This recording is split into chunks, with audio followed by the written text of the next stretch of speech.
शिक्षा एक ऐसा मुद्दा बनता जा रहा है जिसके प्रति नेता हो चाहे जनता हो, दोनों तरफ से उदासीन व्यवहार किया जाता है। आप अगर हिमाचल में देखें तो सरकारी स्कूलों में अध्यापक नहीं है। उधर जो वोकेशनल टीचर रखे गए वोकेशनल ट्रेनिंग देने के लिए, वो प्राइवेट कंपनियों को ठेका दे दिया गया उन टीचर्स का। 2000 के लगभग टीचर हैं, 1100 स्कूल्स में तैनात हैं। वो अपनी सैलरी और पर्क्स के लिए जद्दोजहद कर रहे हैं।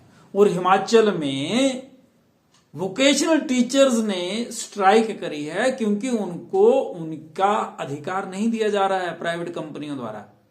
और ज्यादातर ये कंपनियां कौन सी हैं? ये नेताओं की कंपनियां होती हैं। जितने भी ठेके पे अब काम दिए जा रहे हैं ये ज्यादातर नेताओं की कंपनियां हैं कमीशन खाने के लिए। अब होता क्या है कि जो वोकेशनल टीचर्स हैं इनकी सैलरी मान लो किसी की 20,000 है वर्तमान में, तो सरकारी अकाउंट से 35-40 हजार तक पैसा निकलता है। इनको 20,000 मिलेगा, बाकी पैसा कौन खाएगा? कंपनी वाले।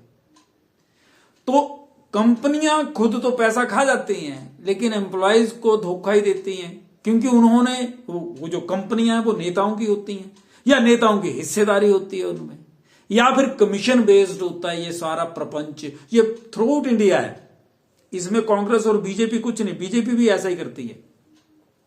और बीजेपी का तो एक नया जो मैंने सुनी है बात वो उत्तर प्रदेश की है कि उत्तर प्रदेश में 30 से कम विद्यार्थी जिस भी सरकारी स्कूल में होंगे उन्हें बंद करने की सरकार कोशिश करने जा रही है कि ऐसा वो कानून ले आए। 30 से कम अगर बच्चे हैं सरकारी स्कूलों में तो उनको बंद करेंगे। ये भारतीय जनता पार्टी की सरकार है उत्तर प्रदेश में। उधर हिमाचल में कांग्रेस सरकार ने ऐसा कर दिया है, बहुत सारे स्कूल बंद किए गए हैं लेकिन अधिकतर स्कूल्स में टीचर नहीं दिए। ये ध्यान देना, बड़ी महत्वपूर्ण बात मैं कह रहा हूं। उसके बाद पुलिस की भर्ती पिछले 2 सालों से लटक ही रही है और एक नया शगुफा छोड़ दिया, वन मित्र भर्ती किए जाएंगे, उनका टेस्ट लेंगे, उनका फलाना कर देंगे, मतलब कुछ भी। अब ये अभी बातें चल ही रही थी तो इंडस्ट्रियल एरिया में, हिमाचल के इंडस्ट्रियल एरिया में वहां पे एक पत्रकार जोड़ी, 2 पत्रकार पकड़े गए जिन्होंने ब्लैकमेल किया था इंडस्ट्रियलिस्टों को। और इंडस्ट्रियलिस्ट ने बोला जी कि देखो हमारे से 10 लाख रुपए मांगे थे और ये बोला गया था कि ये फलानी खबर नहीं तो हम पब्लिक में इसको पब्लिश कर देंगे, यानी कि आपकी जो न्यूज है, जो आपका अगर कोई गलत कार्य है उसके बारे में जनता को बता दिया जाएगा। अब वो कौन से कार्य हैं, इलीगल कौन से काम हैं वो जिनको लेकर के वो पत्रकार उनको ब्लैकमेल कर रहे थे? पहली बात। दूसरी बात, ये कोई नया सिस्टम नहीं है, ये ऐसा हमेशा से होता है। अब पत्रकार बेचारे, अब पत्रकारों को कहां से सैलरी मिलती? कितने पत्रकार हैं जो पेरोल पे हैं? आपको पता होना चाहिए कितने पत्रकार हैं पेरोल पे, तो उनका सोर्स ऑफ इनकम क्या होगा।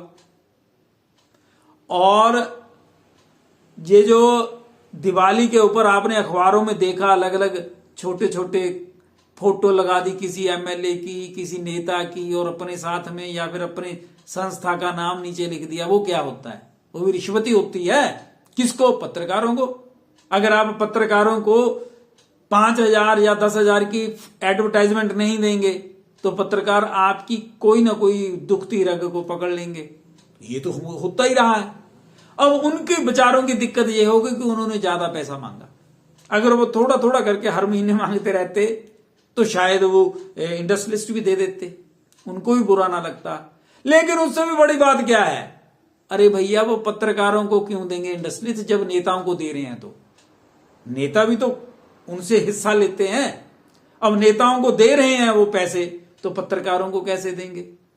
सिर्फ पत्रकारों को ही नहीं, वही इंडस्ट्रियलिस्ट अपने वर्कर्स को नहीं देते पैसे। पिछले कई सालों से जो इंडस्ट्रीज में, कारखानों में काम करने वाले मजदूर हैं उनकी सैलरी उतनी ही है। आप लगातार काम कर रहे हैं चाहे आप छोड़ के चले जाएं, क्योंकि ठेकेदारों के पास है सारा काम और ठेकेदार 2-3 साल के बाद आपको निकाल देता है। अब ये सिर्फ ऐसा ही नहीं इंडस्ट्रीज में, अगर आप रिलायंस के जो बड़े बड़े शोरूम्स हैं, आउटलेट्स खोले गए हैं, सब्जी वाले हैं, उनमें आप देख लेना। अब क्या करते हैं ये सेल्समैन, किन को रखते हैं? यंग बच्चों को या महिलाओं को। 1-2 साल वो काम करेगा, अच्छा 12 घंटे की नौकरी है, 8 घंटे के पैसे हैं। कारखानों में भी ऐसा ही है, शोरूम्स में भी ऐसा ही है। पूछ लेना, अगर आपके आसपास कोई शोरूम हो, वहां पे कार्य करने वाले जो महिलाएं हैं, जो बच्चे काम करते हैं, वहां उनसे पूछो कितनी सैलरी है, कितना काम है। सवेरे आ जाते हैं मुंह अंधेरे, रात तक काम करते हैं बड़े बड़े शोरूम्स में, और उनको पैसे 8 घंटे के मिलते हैं। तो ये क्यों होता है? क्योंकि वो रिश्वत देते हैं नेताओं को। कौन? जिनके शोरूम्स हैं। तभी तो पार्टी फंड में जाते हैं।